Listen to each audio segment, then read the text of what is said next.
Hey, what's going on, everybody? Welcome to the channel today. If you enjoyed this review, please drop a like and please subscribe down below. I appreciate all the support from everybody. And as you can see, we have another Jordan box in front of us with the Wings logo kind of off the side that protrudes down a little bit over the lid. This is a different style Jordan 1 box they've been doing, as opposed to, if you've watched the channel, it's all black with that gold Jumpman in the middle. Air Jordan Wings logo on the side. Flipping it around, this is an Air Jordan 1 Low SE in a men's size 9.5, which is not my size. White, mid-foam, black, and retail is not posted on the side, but these were $110 US. And plain paper, nothing on the lid. Box is pretty standard, besides a little change they did with the design, which I actually really like. And this particular pair of Jordan 1 Lows released on, I believe, it was June 23rd, 2022. They may have come out in May, but I believe it was June.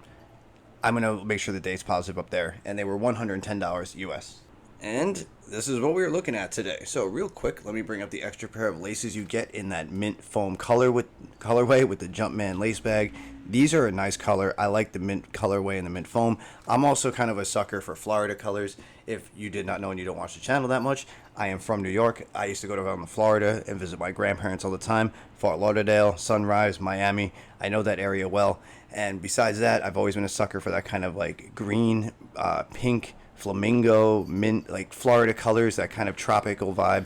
And I just really like what they did here with the mint foam. You have a little bit of this bleach pattern back here, which I'll discuss and show in detail a little bit more. And it is a little bit of a standard material. It's all leather across the upper, but it does change to a fabric in the back. So this is a look at the toe box in that black leather that comes across here. The leather quality on here is not very good. If you watch the video I did before this, which was the true blue ones, those were actually pretty decent quality. These are a little bit worse. So it's stiff leather. It's not that great. I know sometimes stiff leather can be quality leather, but in this case it is not. White leather toe box with perforation. You have white paneling here with flat leather and the black swoosh that goes all the way back. White contrasted stitching, black contrasted stitching, white midsole with the white stitching. So everything's kind of matching through there, which is nice.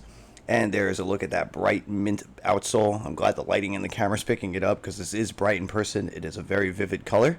And looking at this tie-dye effect you have here, because they are a Jordan 1 Low tie-dye, this is a fabric material that goes across. It's more like a rough fabric, kind of like a canvas, almost like a Cordura backpack material. And if you look right there really close, you can see a little bit of a speckle. So there isn't always just purple and green. There is some white protruding out. Obviously that large spot right there you can see through the dye. And flipping around slowly there, you got a little bit of the green Air Jordan Wings logo stitched in with the black stitching.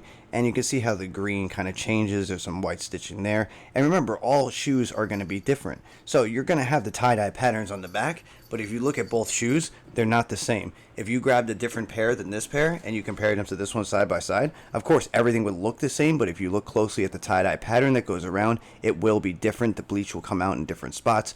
No shoe is going to be cut the same. I think that's really cool. Even though they're all the same, they're kind of not. So that's one thing to note if that interests you. Flipping around to the medial side, you do see some of the white spotting as well through that tie-dye bleach pattern. White and black leather, same as the lateral side, so the blocking is exactly the same. There is your tongue, which is that kind of backpack canvas material.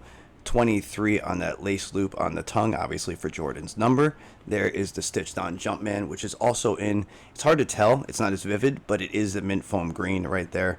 I will turn it a little bit so it's not so metallic looking, so you can kind of see a little bit better of the green. And obviously you have a black lining because you saw that.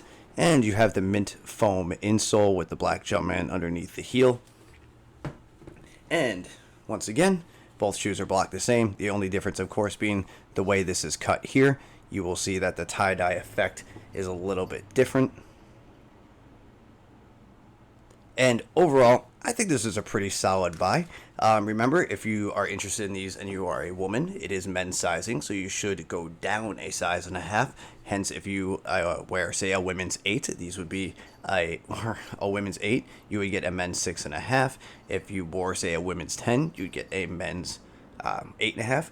So just do the 1.5 size difference. That is a rule of thumb. Remember, some shoes run different, so you may have to go up a half a size. So instead of going down a size and a half, you go down a full size. So instead of a 10 women's, you get a 9 men's. But that's all on you. I can't recommend too much of that, obviously, because I'm a man. So with men's sizing, it's kind of tricky, but these are really cool. I think these are going to appeal to some of the women out there. I think it's a solid buy for anybody. It's a good Jordan 1 low, and we are in the summertime. It's a nice vivid color. It's bright. If you want to pick these up, wear them on a sunny day. I think it's going to be great with any really solid outfit. If you have like khaki shorts or, white shorts or black, it's going to match a lot of stuff. The tie-dye, you can throw in some bright colors like green and a purple shirt. Once again, it's a good buy if anybody's a Jordan 1 collector. They want something easy to wear for the summer that's not going to break the bank. These are doing pretty good, and I think they're still in stock some places. If they're not doing too much of a retail, so I would just buy them now. Other than that, I thank you guys for stopping by. I'm going to leave the review there. And let me know what you think of these down below in the comments. I will try to answer back to everybody. I thank you for stopping by. I hope you enjoyed this. I do have more sneakers coming shortly. And I hope everybody has a great day. All right. Bye.